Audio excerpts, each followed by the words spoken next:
California SB9 is a relatively new law that allows homeowners in California to split their lot into two lots. And when it comes to building wealth through homeownership, SB9 is a game changer. Let me show you exactly why. This is 664 Monterey Road in South Pasadena, California, an 1,858 square foot, 3-bed, 2-bath, 1946 built home listed for $1.8 million. And this is 5920 Mad River Road in Dayton, Ohio, an 1,886 square foot, 3-bedroom, 2-bathroom, 1960 built home listed for $364,000. Two homes, same size, similar vintage, similar finishes, but the one in California costs $1.5 million more. Why? I'll give you a hint. It's not the house. Stick-built construction costs about the same anywhere in the country. It's the land. California land is extremely desirable. Our homes are so expensive not because the houses are special, but because the land is worth so much. And SB9 allows California homeowners to access that value. Thanks to SB9, a California homeowner can divide their lot into two and then sell the undeveloped portion for a significant price. And we'll get into those numbers shortly. Or a homeowner can build another house or even two houses on the new lot and sell the finished product for an even greater sum. A lot of profitable options open up when you become aware of what's possible under SB9. So in this video, we're talking to California's leading SB9 services firm, Riker's Engineering. Riker submitted their first SB9 lot split application on the day SB9 became law, and they've completed 180 projects since. In this SB9 A to Z interview, we're discussing what properties qualify for SB9, how long the process takes, how much it costs, and how much a homeowner can reasonably expect to gain from their new lot. Then we cover how Riker's Engineering takes on all the risk by fronting the costs of their clients' lot splits until the split is approved. SB9 stands for Senate Bill 9, and it is a California state law which applies to all cities and counties within the state. And it allows for single-family residential homeowners to subdivide their property into two separate real estate assets. So it's an incredible opportunity for homeowners to increase their property equity, create a separate real estate asset, and also increase the buildability of their current property. Yeah, absolutely. So the main reason is for simply an increase in property equity. Doing the lot split alone, you create a new real estate asset. You're looking at about 25 to 35% increase in property value simply by doing the lot split without any development. And then another huge benefit is you're allowed to develop the property more than if you didn't do the split. So traditionally, someone with a single family residential property could just have one ADU and one JADU all on one property. But when you do the lot split, then you have two properties and you can build up to two homes on both lots. And you're no longer restricted to ADU size. So the 1,200 square foot ADU restriction doesn't apply anymore. Your only restriction is based on setbacks and floor area ratio. But essentially, you can build quite a bit more now with the SB9 versus just doing simply an ADU.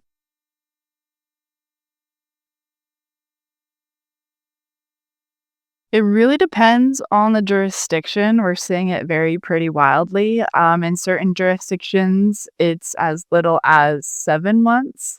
And for areas like City of LA, we're looking at closer to 1.5 years or 2 years. It's been pretty painfully slow in those jurisdictions. When we started the business, we had very hopeful thinking. We thought it would take maybe like 3 or 4 months to get these approved because it is a ministerial process. The state law is written such that it is approved ministerially. There's no discretion. There's no neighborhood approval process. There's no public hearing. So the state law is written like, if you meet these criteria, we're just going to approve the lot split. But a lot of what we do is educating the planning departments on how to process these new lot splits because they're not yet familiar. And so, like I said, in an LA area, it can be kind of a slow dredging process. But in general, I would say 9 to 15 months. Mhm. Yeah, so it is processed on the city or county level, depending on whether the property is within a incorporated or unincorporated area. And the work that we do as a lot split service firm, we take care of the entire process from start until finish. So that looks like at the start doing a really thorough feasibility analysis. We have our civil engineers dive deep into about 15 different criteria to make sure it qualifies for the state law. We will prepare all the application documents. We will order title report. We will do map drafting to draw up the lot layout, making sure it meets the state criteria. We will also double check utilities. We need to make sure that there can be separate utilities on the new parcel. And then we will submit all the applications to the city or the county. And then we have about 300 touch points with the planning department over that 9 to 15-month period where we are going back and forth with them, with the city engineers, public works, just to make sure that they have everything that they need. So there is a lot of correspondence with the planning department. Then once we get the tentative map approved, then we do a topographic survey, we do a boundary survey, submit the final parcel map, again, do another long-term back and forth with the planning department, and then we get final map approved. And then the final step is to record the map with the county. That always happens on the county level. Once we record the map, that's when the homeowner technically owns two separate parcels and they could sell that second property that day if they wanted to. Not exactly. There's 10 to 15 different criteria to look at. One of the major ones is it needs to be in an urban area. So if you're out in the boonies, up in the mountains, it most likely will not apply to you. Must be in an urban area. It must be zoned single family residential. You must have at least 40% area that could be split off. Now, I want to be clear here that somebody might have two buildings on their property taking up almost the entire property, and it could still be eligible because you can kind of split it in the middle.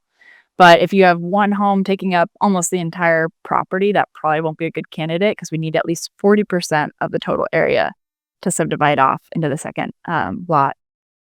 Some other criteria are critical habitat. If there's critical habitat or wetlands, we may need to do a biological assessment. And then if it's a very high fire zone, that's also something that doesn't make it ineligible, but we do need to make sure it has all the fire mitigation measures present. So there's quite a few little things, but I would say the main qualifiers are urban area and single family residential zoning.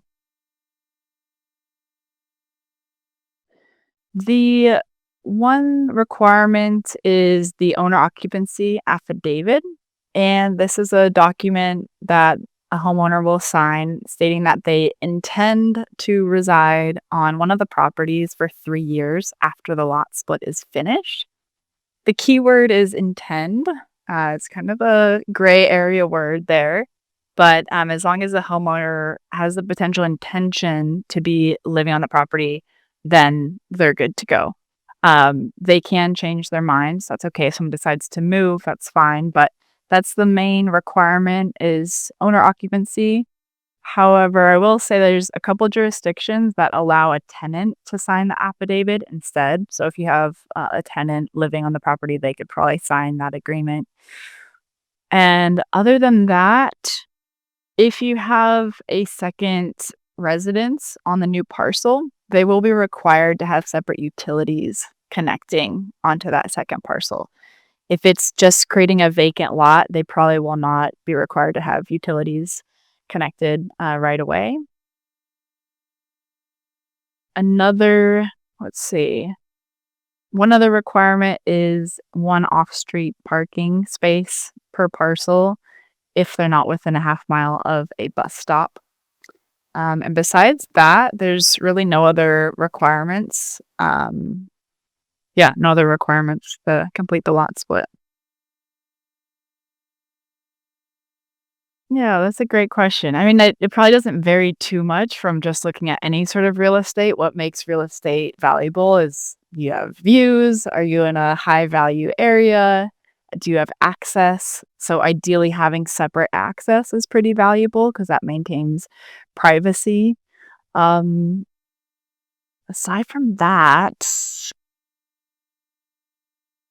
I mean, obviously, having a spacious lot is nice. If there's some properties that we do that is like a very tiny cookie cutter lot that we create, which still can be valuable if you're in a high value density area.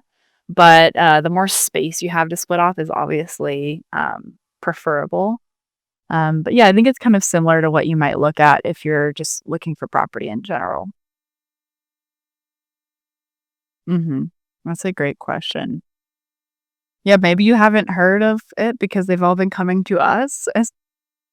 It's our little secret.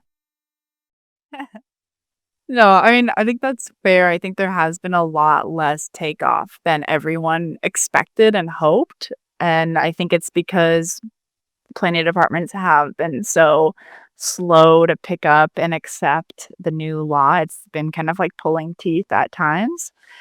Um, But we have seen a steady increase in volume ever since the beginning. We submitted our first projects on the day it was passed, and since then, we've done about 180 lot split projects. We've definitely become the experts in the field because it's all that we do, and it's all that we've done since the law came into being. So a lot of people know us for this niche. Mhm.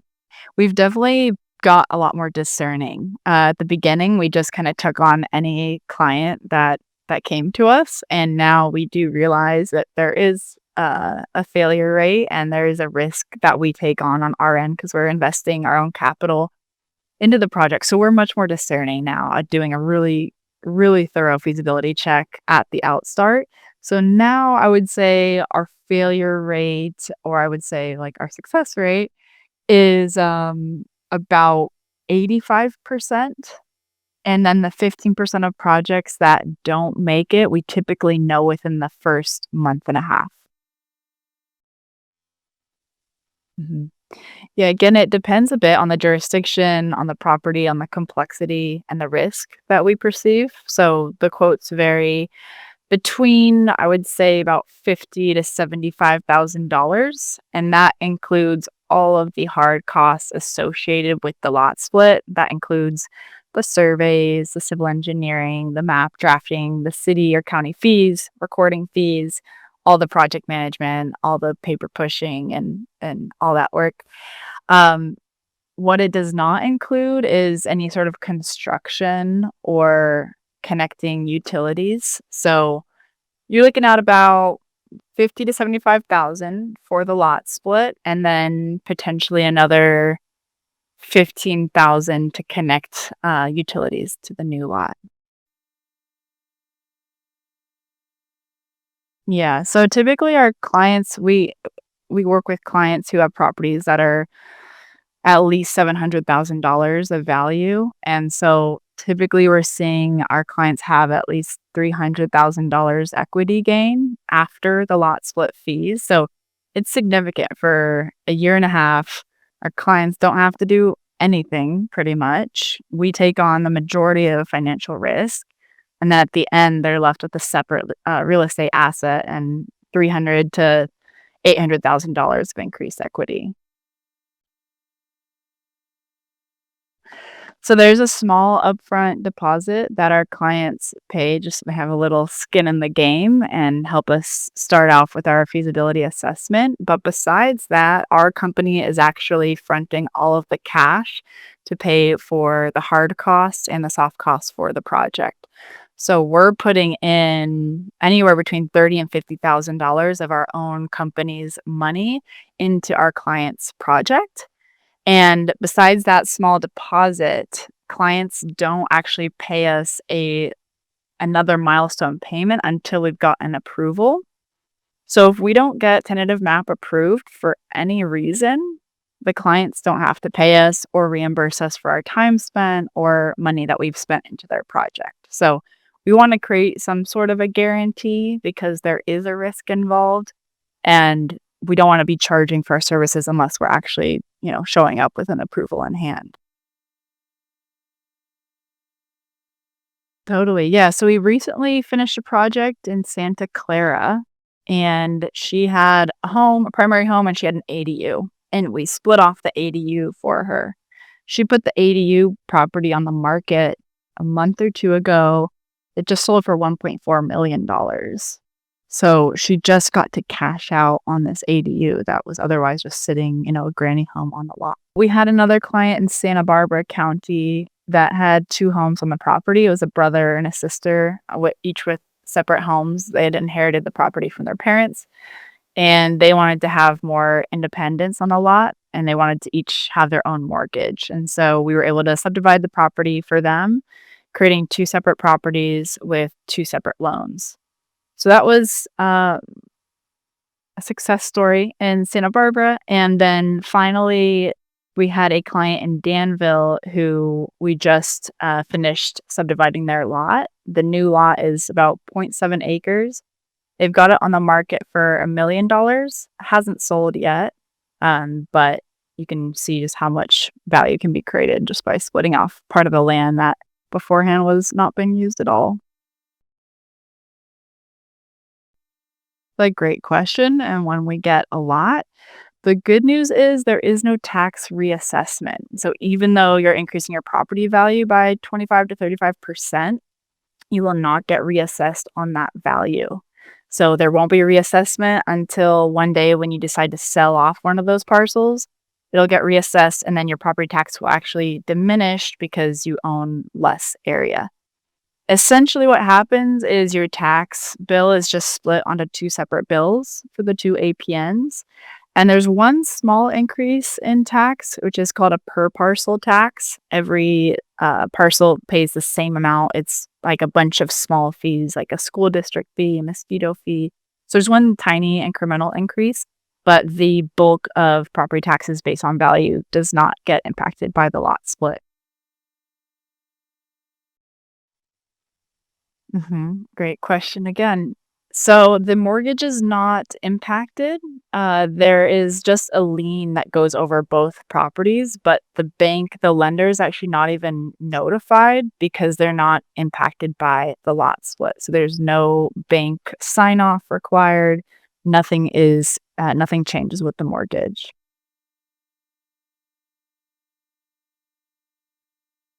Absolutely, yeah. So my dad and I actually started this company. My dad is a retired civil engineer. He used to have a civil engineering firm. He was retired. He heard about SB9 and he got so excited and was like, I can't believe this. This is insane. All these properties in California can now subdivide. He's been a civil engineer for 45 years. So he understood what this meant for value in California.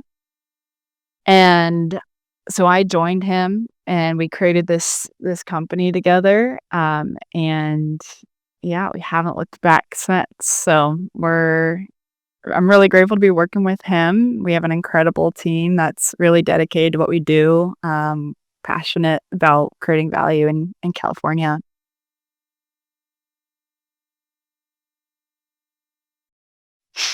Right. That's a great question. Is there anything worse than doing a lesbian lot split? Let's just say I don't I don't blame people when they start an SB9 lot split project on their own and they quit. We've heard a lot of horror stories of people being like, "Your fee's too expensive. I'm gonna do it myself." We're like, "Okay, good luck." And then 8 months later, they come crawling back on their knees like, "Please take our project. We'll pay anything." Because if you don't have the specialized knowledge, it's extremely challenging to know because even the planning departments aren't sure what should be required and what is required, what isn't required. And we have this very specialized understanding of the law. And we're like, hey, no, you're using old school terminology or requirements that are no longer required. So for the average layperson to try to take on this project, it's gonna be a nightmare typically, and it's gonna be arduous and drawn out and financially risky because if someone is taking on this project, they're going to be forking out the money without any sort of guarantee that they're going to get approval. So, yeah, our team is highly specialized in this, and I'm glad I'm not the one specifically doing the legwork with the planning department, but we've got some experts that appear to be enjoying it, so that's good.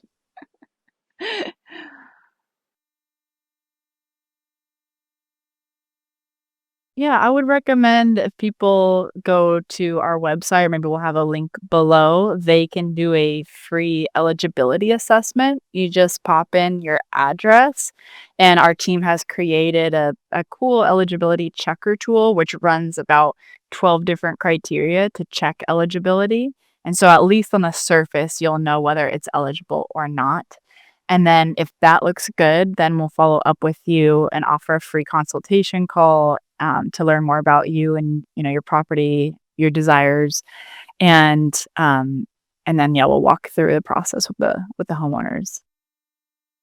There you have it, SB9 in all of its glory. If you're wondering whether an SB9 lot split might be a great idea for your property, you can follow the link in the description to Riker's Engineering and their free eligibility check. And if you move forward with Riker's to save $1,000 on their services, tell them I sent you. That's really all you have to do. Tell Riker's that John Schwartz sent you. John Schwartz? Tell Riker's that John Schwartz sent you and you want $1,000 off your final bill. I've worked out this special deal just for my audience. And if you're researching SB9 in anticipation of buying a home in California, here's some other research you should see. The California realtor racket that's duping millions of dollars from California homebuyers every day. Check out my expose and come back weekly for new lessons, tips, and strategies for buying a home in California.